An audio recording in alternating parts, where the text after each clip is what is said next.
The Buddha, I return and rely, vowing that all living beings profoundly understand the great way and bring forth the Bodhi mind. To the Dharma I return and rely, vowing that all living beings deeply enter the sutra and have wisdom like the sea. To the Sangha I return and rely, vowing that all living beings apply love and compassion to all.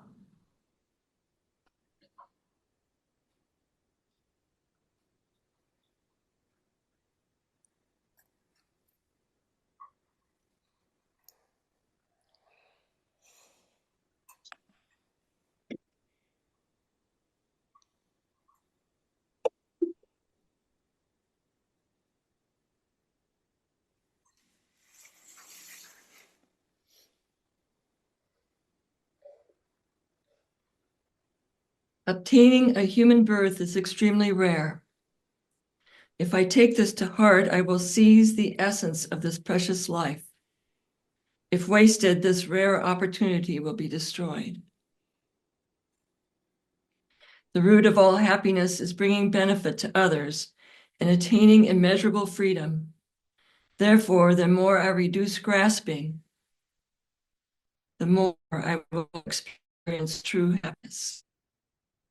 Since the time of death is uncertain, I must act now and not be lazy or procrastinate in my practice.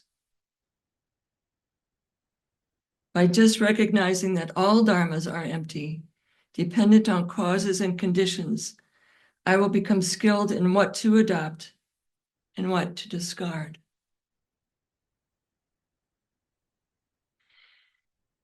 I will become skilled in what to adopt and what to discard.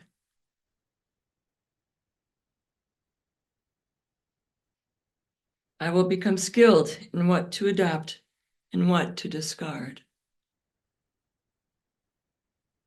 What does that really mean? What is it that we want to adopt and what is it that we want to discard?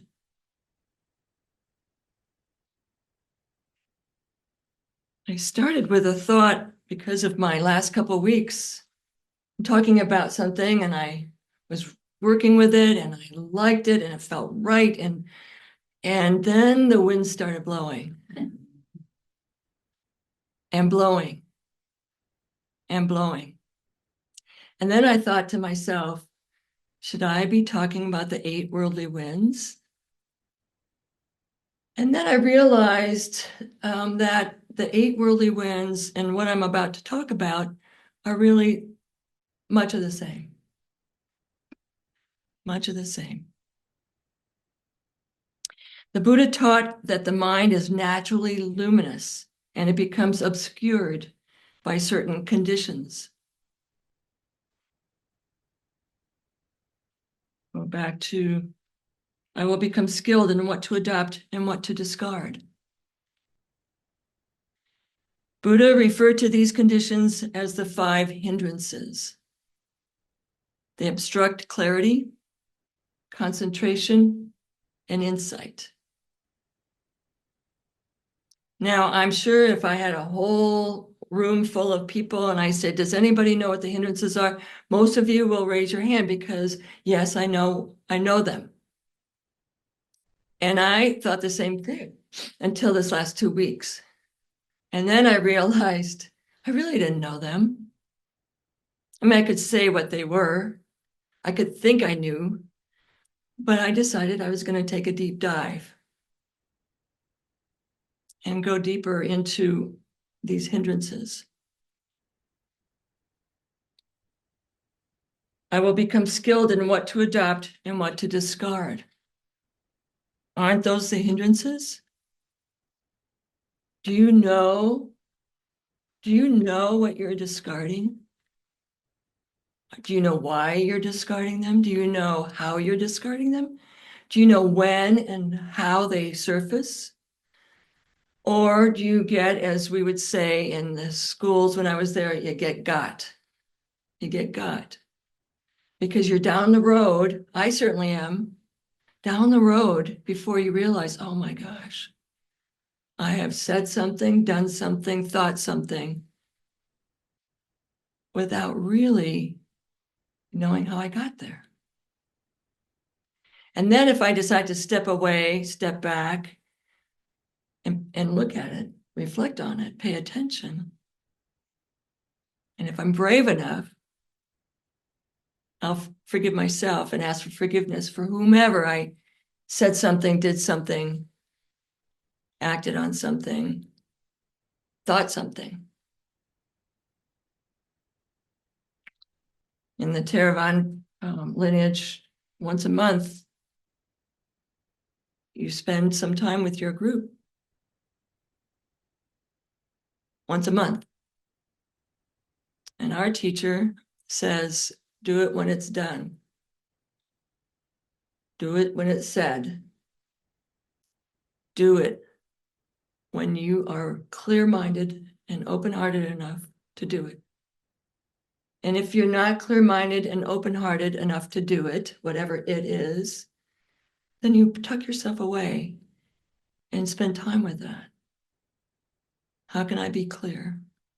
And then act on that, coming from a place of an open heart and a clear mind, and taking responsibility for whatever that was. On the opposite side, you can also say, that really hurt my feelings. You stepped on my toe. Being able to say what's true in a respectful, skillful manner.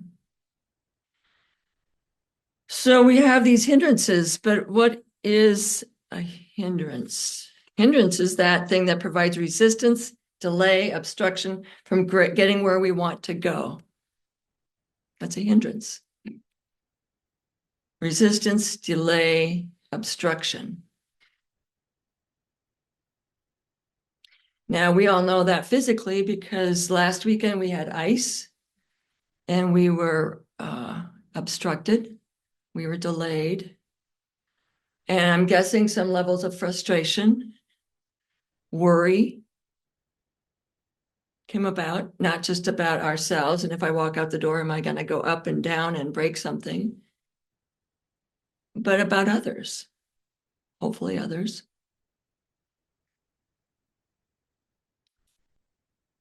Buddha pointed out that the nature of our minds is that our thoughts and our minds create our suffering. They can create our suffering. The nature of our minds. To be unhindered, what is the first thing that came up when I looked it up just to see for the sake of looking it up? The meaning of unhindered is not obstructed or unhindered, right? I'll give you the opposite. But that's simple enough. I mean, really, it doesn't take anything more than that. So what are these 5 hindrances?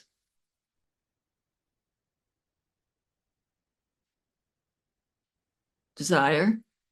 You hear it, sensual desire, sense desires. I guess I go with sense desires.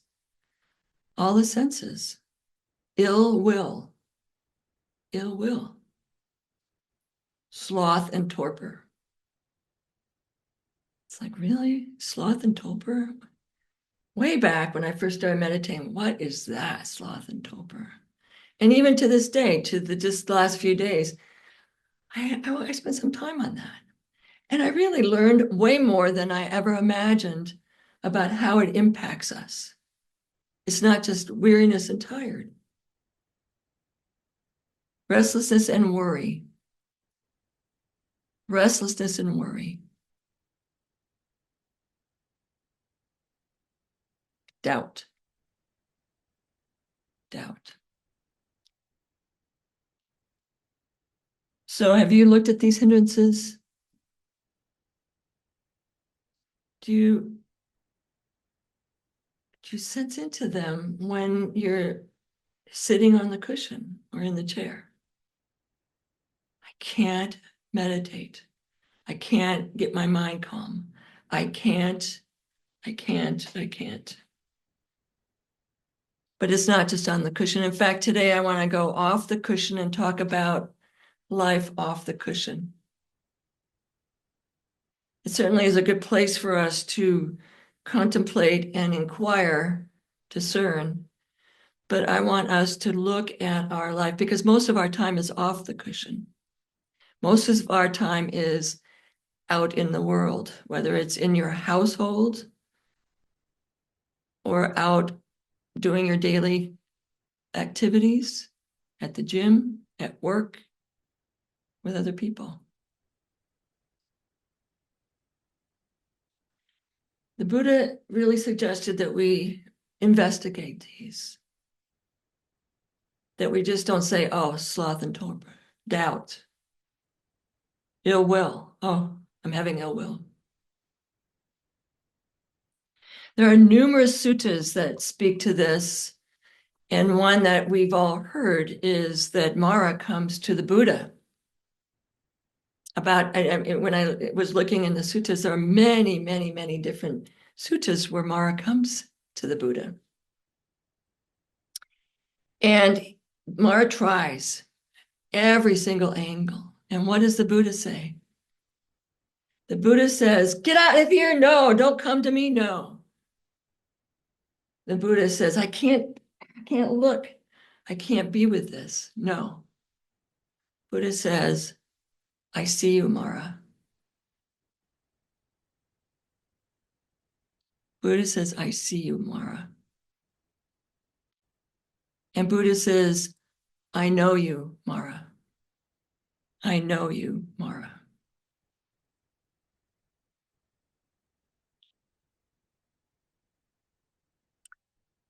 In order to know and recognize our hindrances, we have to see them and know them. So let's look at what, where, and when. And I'm not going to do the work here. I'm going to invite you to do the work. Not necessarily sharing, although if you'd like to, you can. I don't want long stories.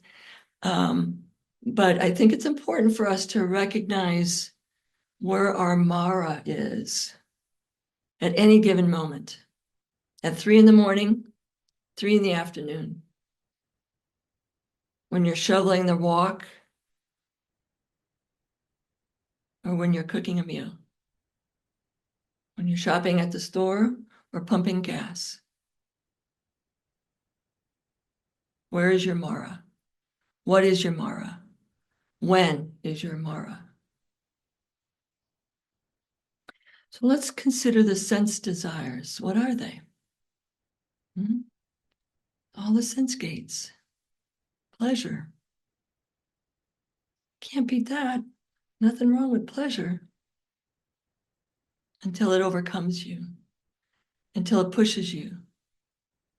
You push that button on Amazon and in comes another thing and another thing. Restlessness happens and I pick up the phone, I go to the computer, I watch a movie. In meditation, it shows up as restlessness because we're starting to think, oh, I could use some chocolate right now. Oh, I love that song. I'd like to listen to that song again. The smell of muffins that is right currently, sorry folks, flowing through the downstairs here, thanks to Reba. In fact, I was delivered one right here. Thank you, Reba. Mara, I see you and I know you. When you're sitting on the cushion, how many times have you sat down and gotten restless and then gotten up? It's not working, I'm leaving. How many times have you even not gotten to the cushion or the chair? I got other things to do. The sense gates allows us to experience all those moments. Do we recognize it? Do we say, hello, Mara, I see you? Or do we get caught in the story? I once went to, when I was practicing Zen, I went to the priest in an individual during services. You can go sit with one of the Roshi or the priest, and I said, I just can't get my mind settled. She goes, me too. I can't tell you how many fences I've built during meditation or how many shelves I've put together. Like, oh my gosh. Then it was, and we'll drop down to doubt later, but then there was doubt. If she can't do it, how can I do it? Or, oh, I'm not the only one. Phew, that's really where I went.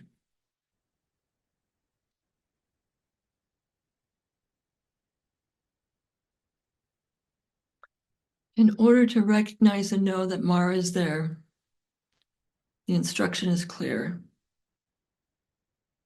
And Buddha Masters talked about this all through the Heart Sutra. Know yourself. Know yourself.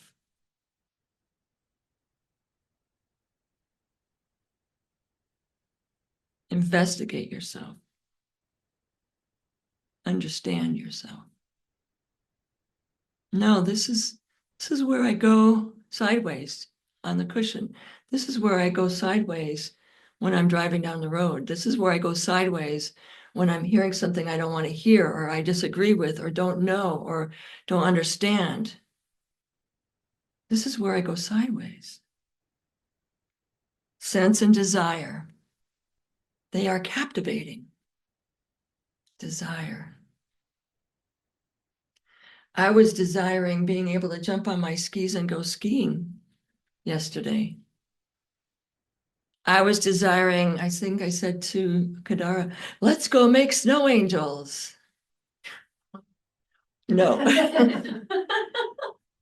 My memory went back to those moments of time, and the desire comes up. And it doesn't have to be food, although that's the first thing we often think about. It could be being with somebody. It could be doing something. What is your desire? When do they show up? How do they show up? So with each of these hindrances, I'm going to invite us to just take a moment, close our eyes, and consider your sense desires. Consider a time when you, this week, today, were caught by a sense desire, whatever that is for you. I want, I desire, I deserve, I need. Did any of that come up today, yesterday, last week?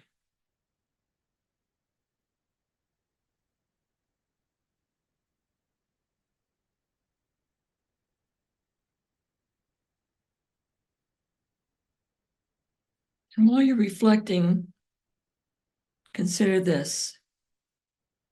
What role does pleasure have in your life?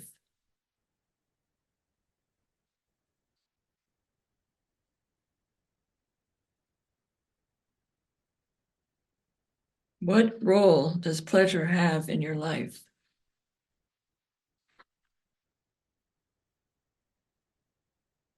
How much are you oriented to sense experiences? How much are you oriented to sense experiences?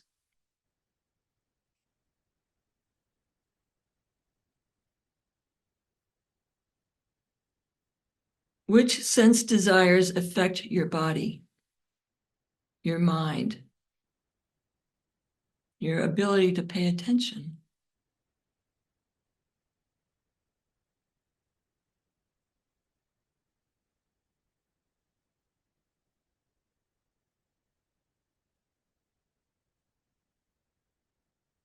Is tension or stress present with desire?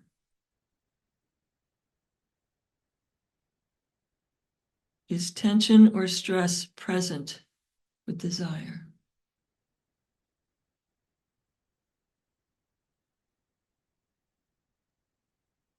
In the last week, where did desire show up, and how did it influence you?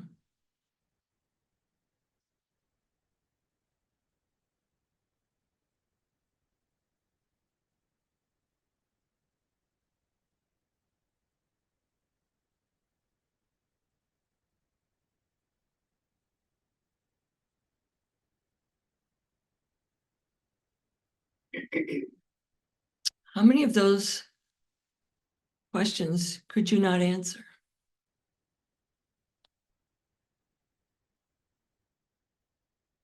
How much are you oriented to sense experiences? Which sense desire affect your body, your mind, your ability to pay attention? Is tension and stress part of that desire? Do you even know? Most of us, I would guess, don't. Till it's over, or maybe till we're in the depths of it. And how do I know? How do I know when I'm being impacted? Where does it show up?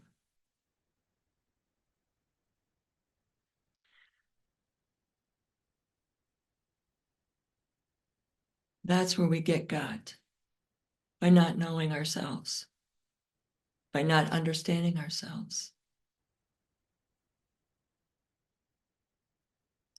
So I invite you to take time this next week to notice. Be aware of the effect that sense desire has on you, because it does. I mean, I could have this lovely muffin right now. Just the smell of it is, oh, it's nice. The saliva is starting to come up. I can almost taste the muffin.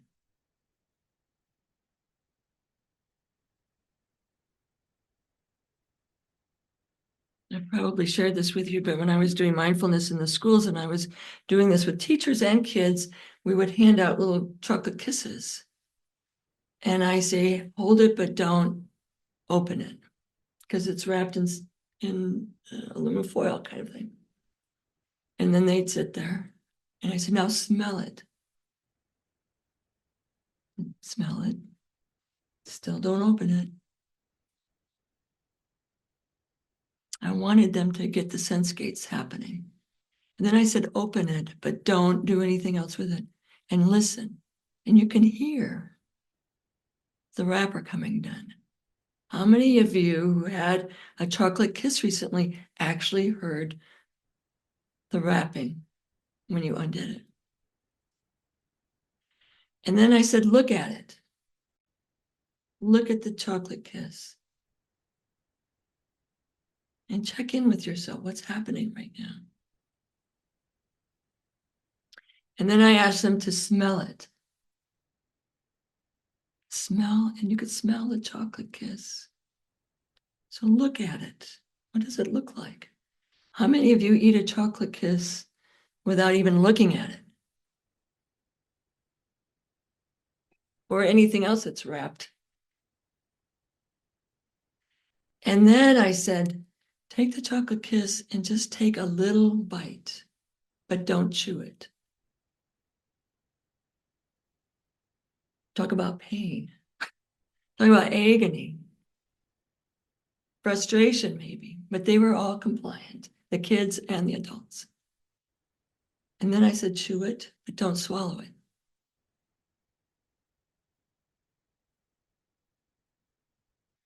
And then I said, swallow it.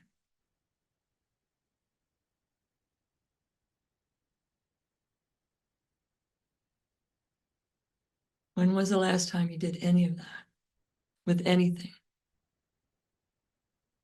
You know, by then the stomach's gurgling, the saliva's running, right? Our body's telling us, but we're not necessarily paying attention to that. Just the I want to chew that thing. One of the staff, I was teaching doing a session in another state. And this teacher said, I eat those chocolate kisses all the time. And I never realize or know how all those wrappings got on the side table. Yeah. She ate so many without even recognizing the bowl is empty. Make it M&Ms. Make it whatever you want. And that's just that. That's just that. During the week, notice how it affects the quality of your mind and thinking. the sense desire. Note it. I'm wanting, I'm needing, I deserve. Notice how it impacts your body, and most importantly, your attitude. I'm satisfied. I ate that cheesecake. Boy, was that good going down. Oh, do I feel terrible? Because I ate the whole thing. Because I desired it.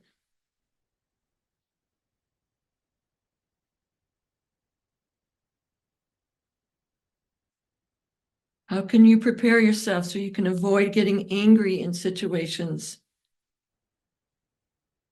Because the desire is not being fulfilled.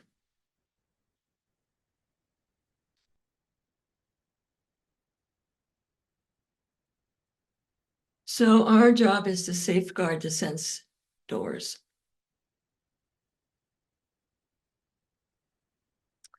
And those, some ways we've talked about that around here, limiting what you listen to, what you look at, where you go, what you do. And if you do those, what are you doing? Why are you doing it? And how are you doing it? I remember Kadara would, a while back, I haven't heard it so much recently, but she would go with earplugs to the grocery store back when you were grocery shopping because it was too much. It was too much. It impacted her. And I was always just really aware of that through her experience. And so the next time and the times after, when I go in, before I even go all the way into the grocery store, I just take it in for a minute and pay attention.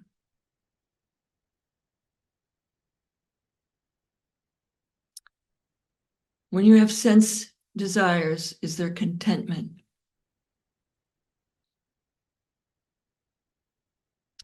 How does your body and mind feel when you're contented?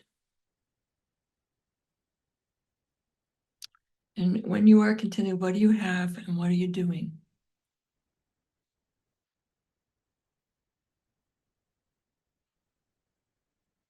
The next hindrance is ill will. Maybe just saying it upsets you. Ill will includes anger, irritation, resentment, judgment towards others and towards ourselves.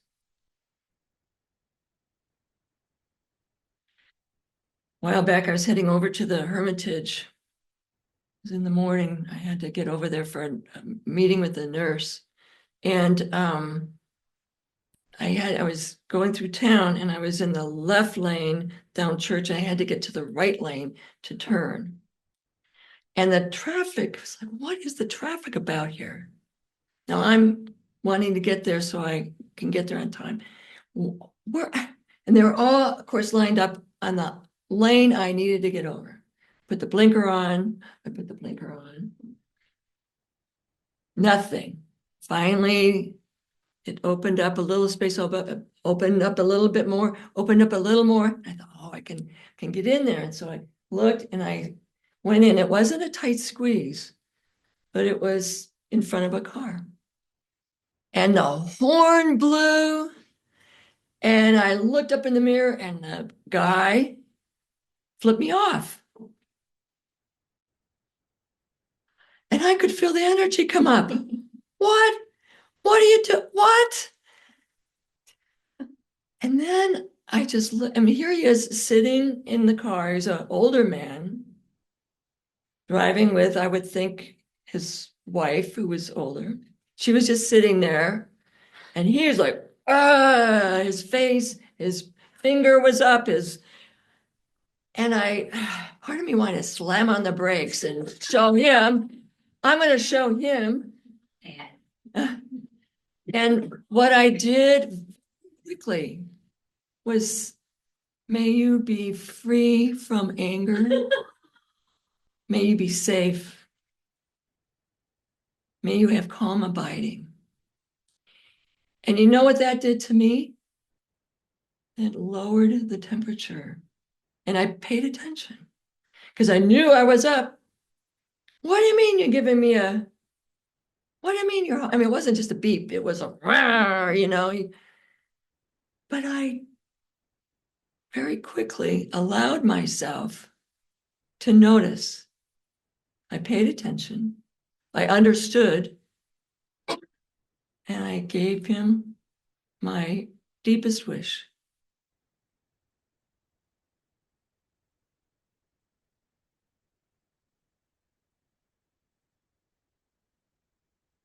It stuck with me the rest of the day.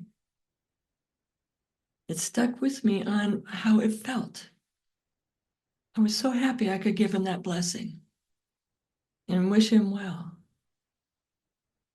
and not get caught up into his issues, his angst, his upsetness, his.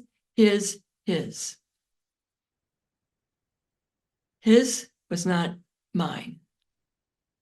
But we often make, in especially sense desires, but also, everything else, we make it ours.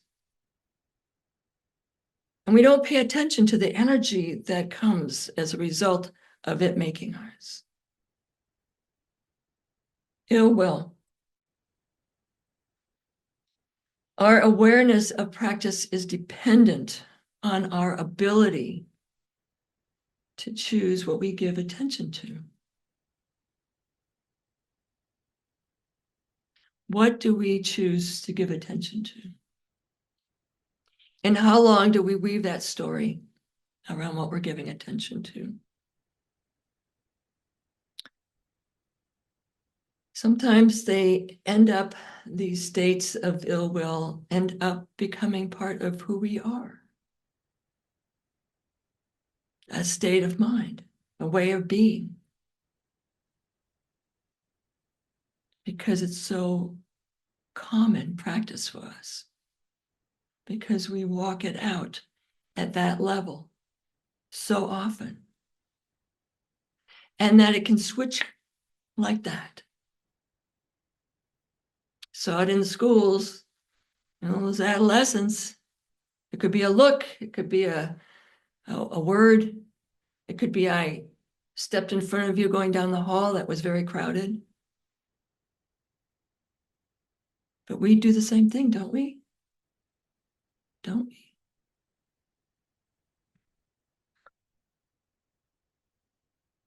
With sufficient investigation, not so much after, but if it's, what you've got, then do it after. But with sufficient investigation,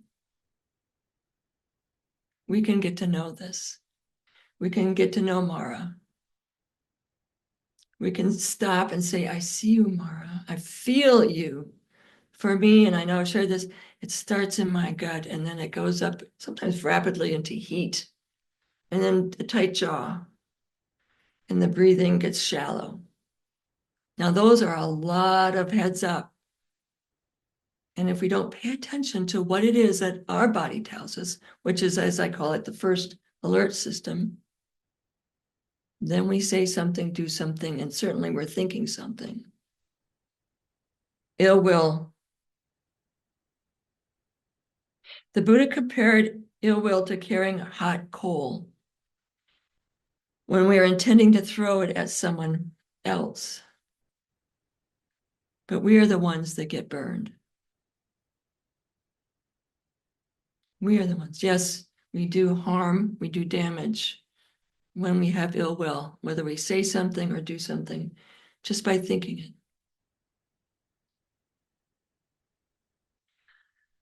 So again, I'm going to invite you to close your eyes or cast down and consider ill will.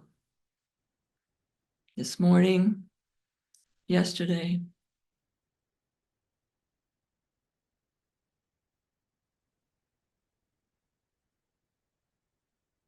What role does ill will have in your life?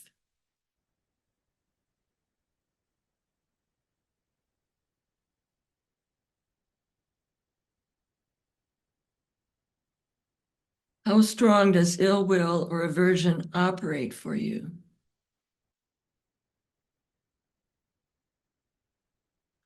What is your attitude toward it?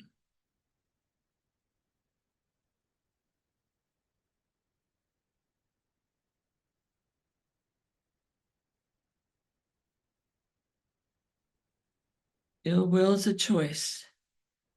Are you choosing freedom from acting or speaking ill will?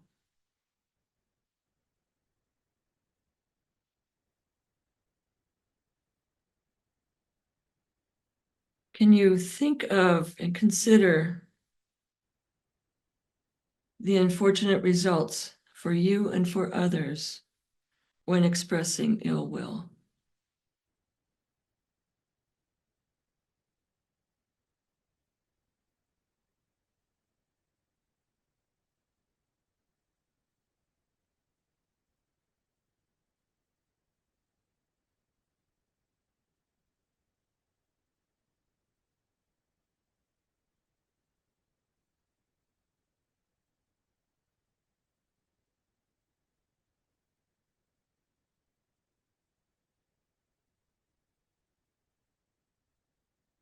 It's not so difficult to let ill will intrude on us these days.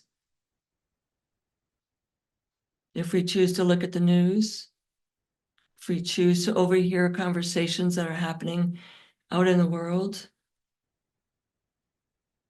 this isn't to say that we should bury our heads in the sand around what's going on, but what comes up for us. Because truly the damage starts with us. I could have wished a whole lot of awful on that guy that flipped me off and honked his horn. And you all know me, I have a huge startle response. So when that horn went, I tightened up, because that's what happens with ill will. Our bodies tighten up. We get stressed. When someone is having a hard time and they're upset, and maybe we're the reason for that, our bodies tighten up. And then we're likely to flip them back off if we're not paying attention. It's easy to do these days if we're not paying attention. So during the week, look at any aversion that operates for you. What is your attitude toward it when it comes up? You bet I'm going to have aversion. I deserve to have aversion. And if that comes up for you, notice what's happening in your body. Is this how I really want to be?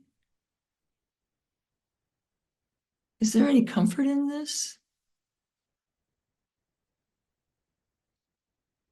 Look at any major outburst, whether it's yours or someone else's, someone driving in the car, someone walking down the street.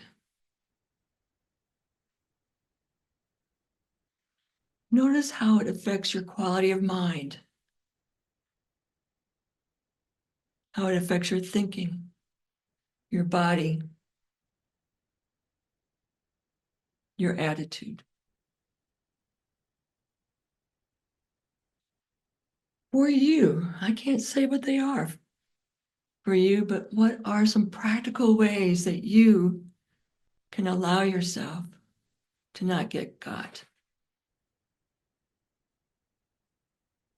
How can you prepare yourself to avoid having those moments? Certainly taking the temperature before you even get out of bed in the morning, and then before you walk out of your bedroom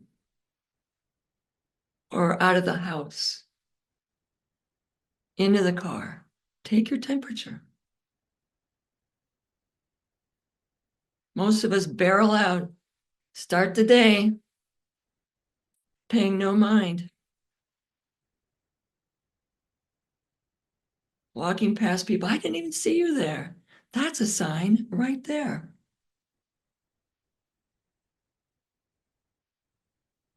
How do you prepare yourself with situations you know might provoke yourself?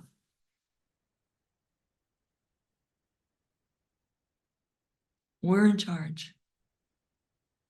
We cannot control what other people say or do.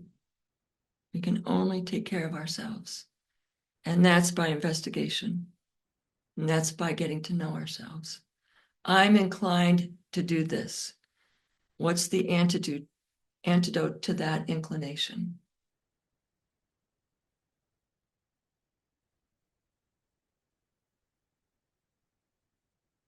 What's your antidote? Not mine. What's your antidote? And then there's sloth and torpor. I thought it was torpor. It's torpor. Teacher says torpor. Torpo, torpor. What is it? If you do them together, which they come together, have you ever heard someone just say sloth? Someone just say torpor? No, you usually hear sloth and torpor. And it's usually defined within the realms of meditation. Oh, just can't stay awake. Together, they're a hindrance. Weariness often follows from bouts of excessive desire and ill will. I learned that. Who'd have thought? I didn't. I'll say it again. Weariness often follows from bouts of excessive desire and ill will. But when you think about it, it makes sense. Because we do tighten up when we have ill will. And we really do tighten up when we have desire, depending on which end we're operating from. Sometimes this is simply prolonged states of agitation, sloth and torpor. So look at it through that lens. Sloth and torpor are a mind drain of vitality. And it limits our effort. Sloth manifests as a physical absence of vitality. The body may feel heavy, lethargic, weary, or weak. Torpor is lack of mental energy. The mind may be dull, cloudy, or weary, easily drifting in thought. So these are coming from physical illness. These are coming from injury. These are coming from vitality, loss of vitality. And only you know what that vitality is for you. When you're in it, it feels like you're slogging through mud, sinking. I don't know if you've ever been in mud, but when I lived in Alaska, we would go through mud sometimes hiking. They're not the same as mental and physical tiredness, although it can be similar, but it's not about that. Discouragement, frustration, boredom, indifference, giving up, hopelessness, and resistance are some of the psychological causes of sloth and torpor. Do you ever think about that? You ever think beyond the fact I'm just tired? I'm weary. I would say I'm weary. People say, how are you doing? I'm kind of weary, but I never look beyond that.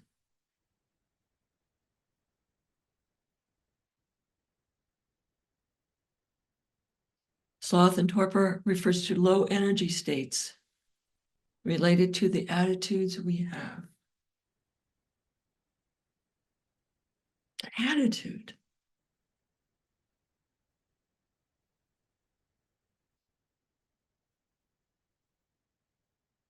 It doesn't mean that there isn't energy there. There is. We are getting it in the way. We're getting in the way of that. Our attitude, how we see things, how we experience things. And with awareness practice, not just on the cushion, but outside, what is my attitude today? What am I stepping into? How am I exacerbating the situation by simply having this attitude. Discouragement, self-pity, and ideas of futility help our vitality disappear. Boy, look at how much we're in charge of. And we simply sloughed it off with sloth and torpor. That's pretty good, wasn't it?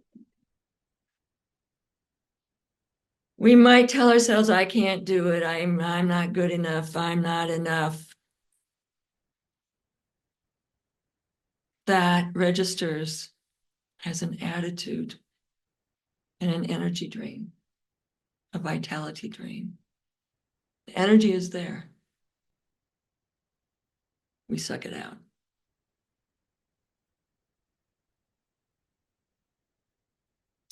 So take a minute, close your eyes, and reflect on sloth and torpor in your life.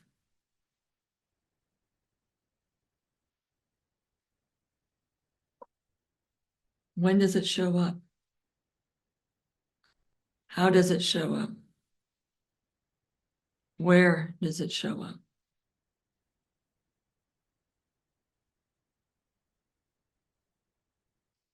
Give attention to the varying levels of energy and effort through the day.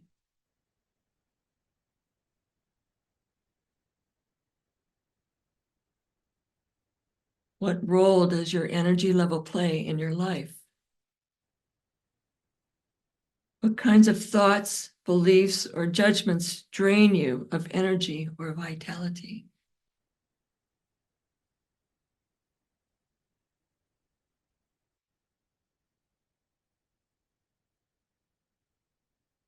How does disappointment, frustration, or boredom drain your energy?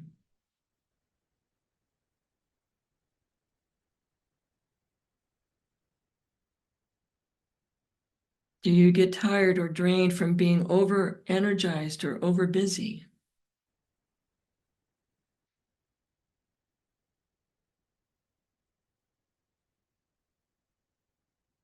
What attachments do you have that interfere with you mentally and physically?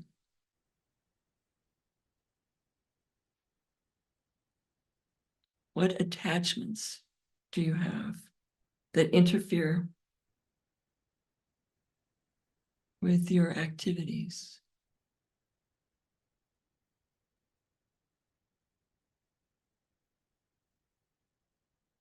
And as you reflect, consider how it impacts you and how it impacts others.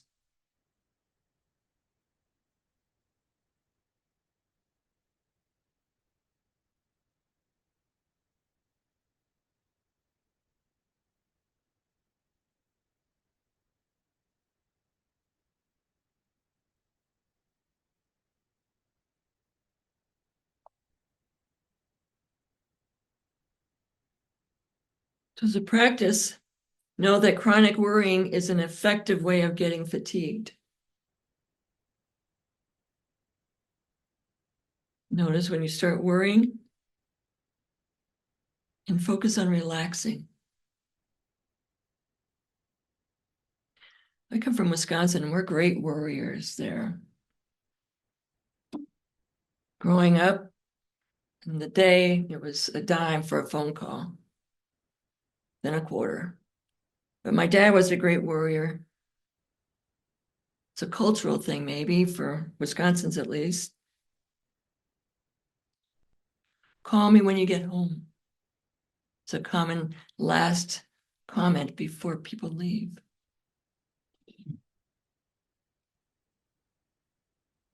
It's not a bad thing, but when we're attached to knowing and when we don't know, what do we do with it?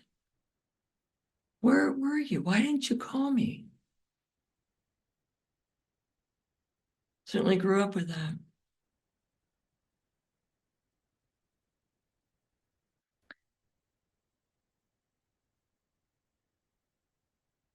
The time to notice this is during the day. Although it's good to reflect at the end of the day about everything. Certainly my Roshi down in Portland said reflect at the end of the day. Choose a paramita or Brahmavihara every morning, carry it through the day, practice it, and then at the end of the day, reflect on how it went. Consider the activities and thoughts that gave you energy and vitality. Because it's not just what gets you got, it's what gives you life and adds to your life force. All of these are.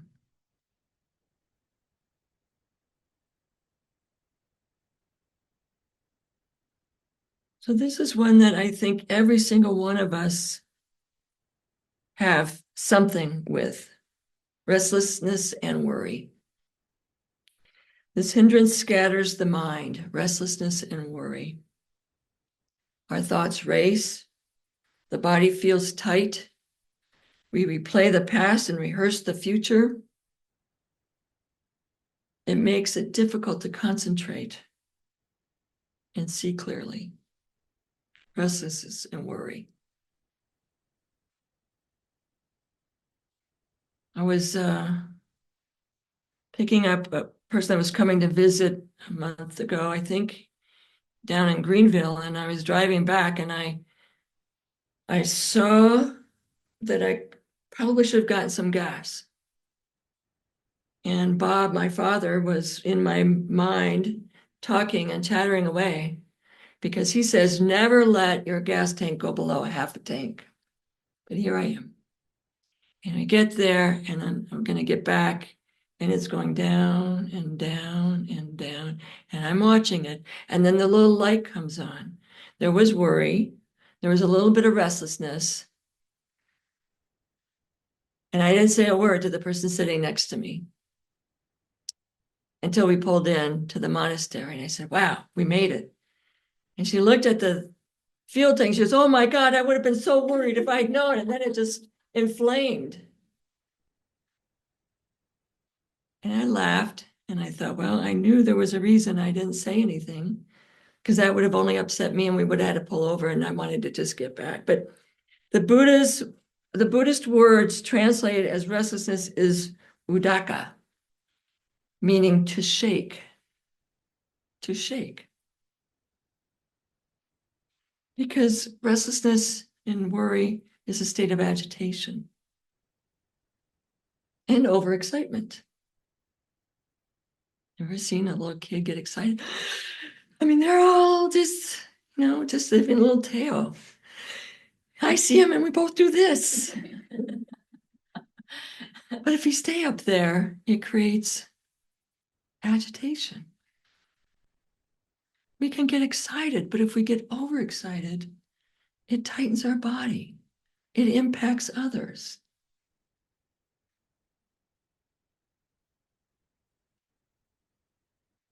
We get impulsive behaviors with restlessness and worry.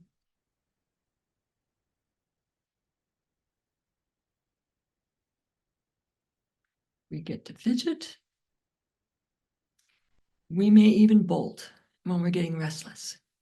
This meeting has been going on a very long time, and I'm ready to, or we may do other things. Pick up a phone, look at the computer, put on a movie.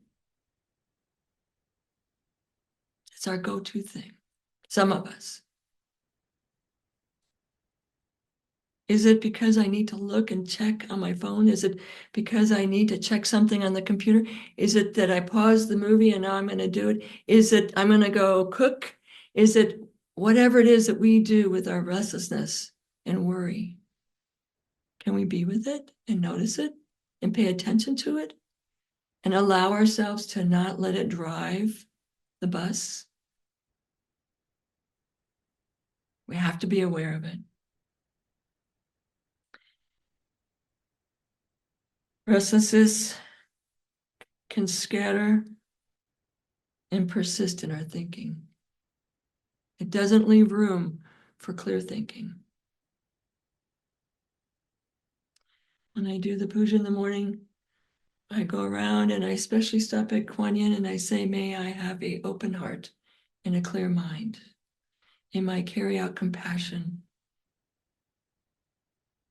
to everyone and everywhere I go. Now that can be anywhere between 6 and 7 that I do that. Then what do I do? Depends. Does the phone ring? Do I check the emails? I'm getting a lot of emails right now and texts, which is wonderful. I'm happy, but I'm finding I'm more and more checking because I feel responsible. I'm noticing a change in how I am. Not because I'm on because once you pick up that phone, what happens? At least for me. Oh, an alert. The wind is picking up. So-and-so did something on such and such. And then if I'm really not paying attention, I push on it and I look and I read about it. Or I go somewhere else. The proverbial rabbit hole. And then I have to say, what was I doing? How many times if you walk out of a room and go, wait a minute, what was I doing? Where was I going?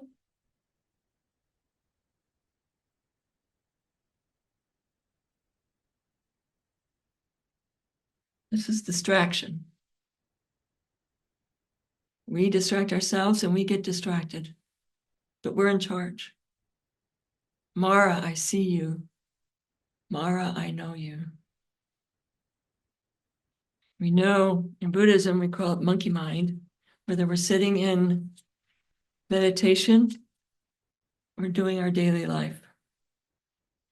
Restlessness can be very uncomfortable,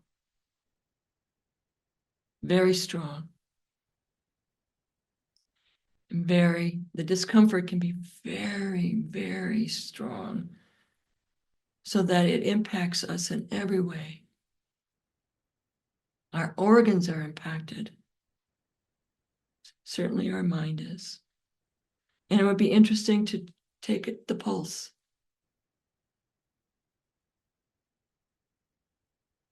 How fast am I beating? Because I'm worked up.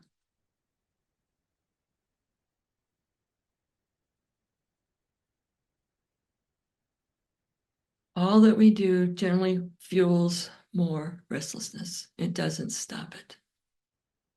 Unless we're aware of it and choose to hold, to take a breath, to go for a walk. Stick your head out the door, even though it's really cold, and feel the cold and the freshness. How many of us have been inside for days? I went out and shoveled yesterday, partly because it's in my blood coming from Wisconsin, partly because I've been indoors and I wanted the freshness.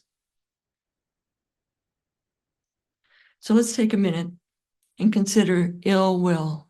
So please close your eyes and allow yourself to notice the ill will that has entered your, I'm sorry, restlessness. Thank you, restlessness, which comes from ill will sometimes.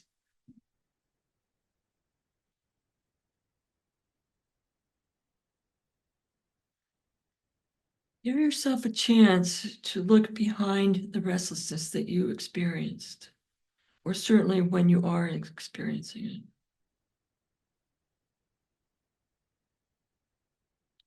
Notice if there's frustration, confusion, fear, anxiety, or physical pain with that restlessness.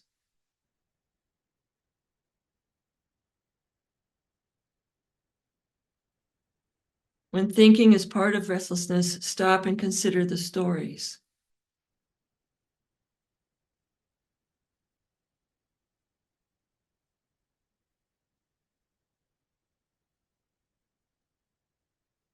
And if you're able to notice the need for calm, what importance do you place on that? Is it just one of those things you do, or is it really, really really important to have the calm.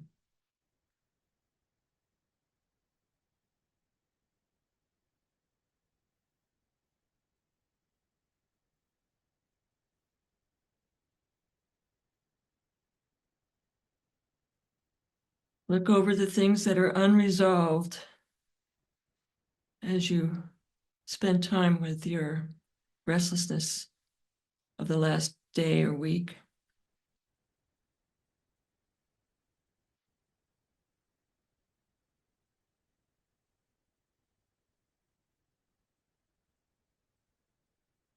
Consider what calm brings to you, how it feels in your body,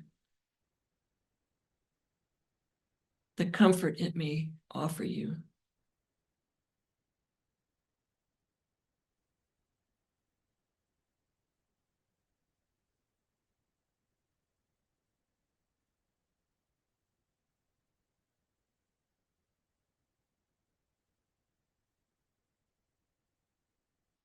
So as you walk out restlessness this week, because it will arrive, will you be in a better place to see it and know it? Will you pay attention to it?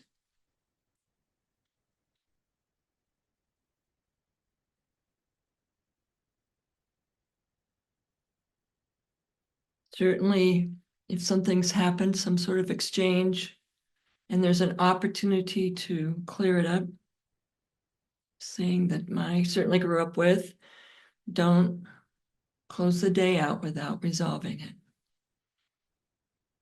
And that certainly is what Venerable has asked us to do here. Not wait till that month, evening, day to do confession. I did this, I did that, you know. Sometimes some of us around here will walk in and say, I need to do confession. It's really a nice thing to be able to do. Say it to your friends, say it to your partner. I need to do confession, whether it's to that person or just something you did out in the world.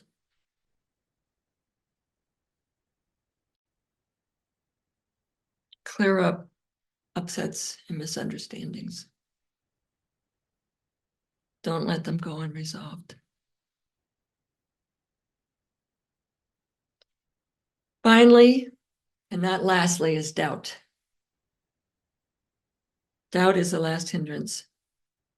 Doubt could come from, often in Buddhism, questioning the path, questioning the teacher, questioning the practice, questioning ourselves. Am I really doing this right? Is this really worth it?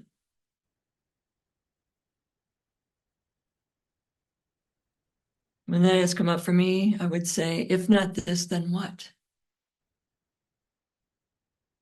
If not this, then what? If not Buddhism, if not the practice, if not the study, if not the teachings, if not the teacher, then what? And if you can answer that, move on. Go ahead and move on, because that's where you are.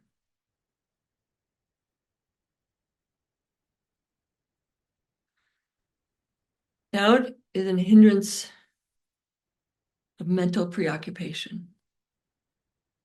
It involves indecision, uncertainty, and lack of confidence.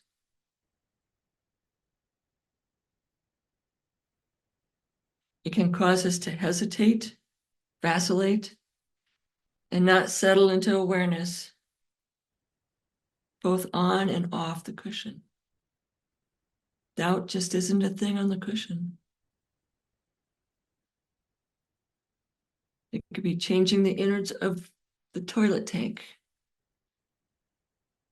It could be not knowing the recipe. It could be not understanding something and being fearful of asking. Doubt can be paralyzing, keep us from moving forward. whatever it is that interferes with clear intention and attention. It keeps the mind agitated. It keeps the mind agitated, doubt does. Because it's not, if I don't believe this, then what? Then what? Then what? Then what? Then what? I need to do something different. I need to do, right? Now, doubt can be useful in some cases. Should I really buy that house? Should I really buy that car? Should I really take that job? Is now a good time to do that? Sometimes it's a good thing to stop and wonder. But if you're perseverating on it and not getting anywhere, it's hurting you. It's doing harm. The most insidious doubt is that of ourselves. When we have doubt about something outside of ourselves, we can join with others and just say, be open to the thought, the question, the wonder. I just wonder about it. That can be a good doubt. How do we receive doubt? Is that upsetting? Does it become personal? Is someone doubting me, my ability? Now I'm going to doubt me and my ability? Doubt has a very interesting, foxy way of moving through our world, showing up and staying for longer than it's been invited for. If we wait around our practice for the perfect time, to have the perfect meditation, the Buddha says, don't wait. Faith grows through practice, not before it.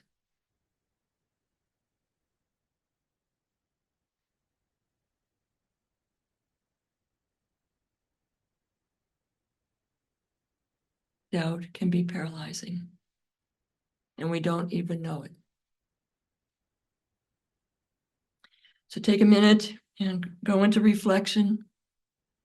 Consider doubt. Consider how doubt shows up for you, when it shows up, how it shows up.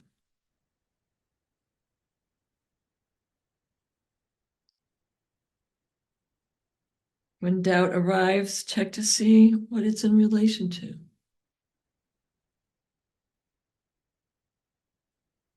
Is there skepticism or uncertainty about the teachings, the practice, my role on the project, who I am?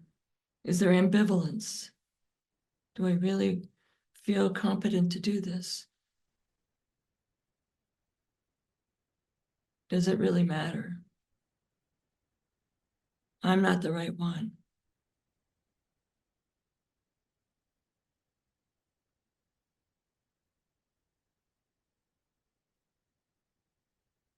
And just as important, what are the areas that you are confident in? In the role you're in the work you're doing? Where are there areas of confidence? What are the situations, conditions, and beliefs that are most likely to trigger doubt? Because if you go back to those places you're confident in, the doubt is less likely to surface at the depth and breadth of what it often comes as. What effect do frustrations and difficulties have with arising doubt? How are we affected by someone else's doubt? Someone else's doubt in us? Someone else's doubt in themselves?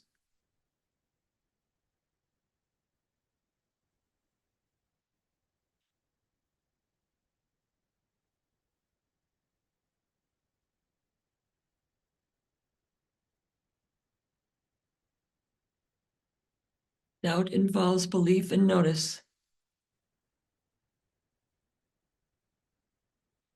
For you to look at and release that doubt and believe that bringing the doubt to the front is not helpful.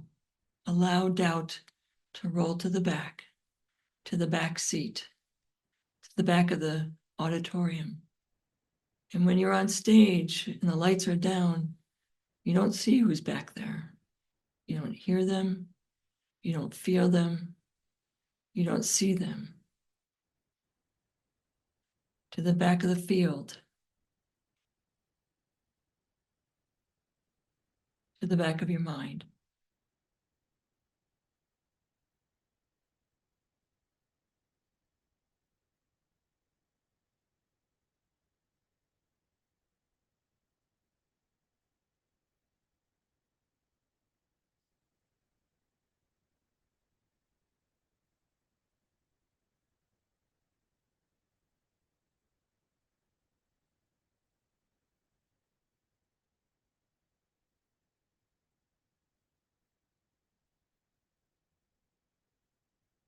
Our practice this week is really about doing this work. With doubt, look at when it shows up, how it shows up. Get to know yourself.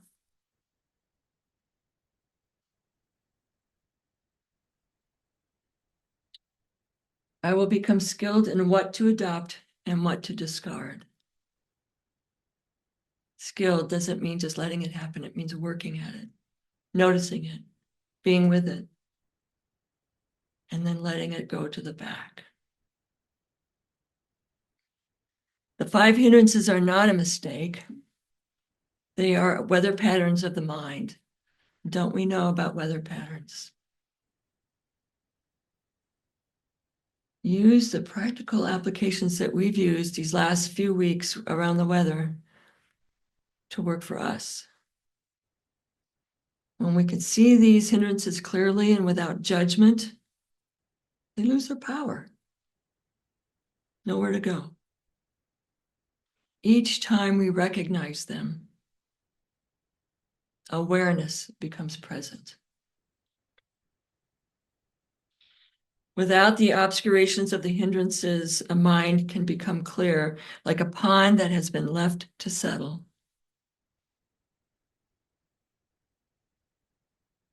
When hindrances arise, we can gently say, I know you, I see you, I don't need to fight you. In the words of the Buddha, I see you and I know you, Mara. We dedicate the merit of our time together to all beings. May craving be calmed. May ill will dissolve. May dullness and lethargy be dispelled. May restlessness and worry be stilled. And may doubt be clarified by wisdom. May our minds incline toward clarity, steadiness, and compassion. And may this merit support the growth of mindfulness and insight, leading toward liberation.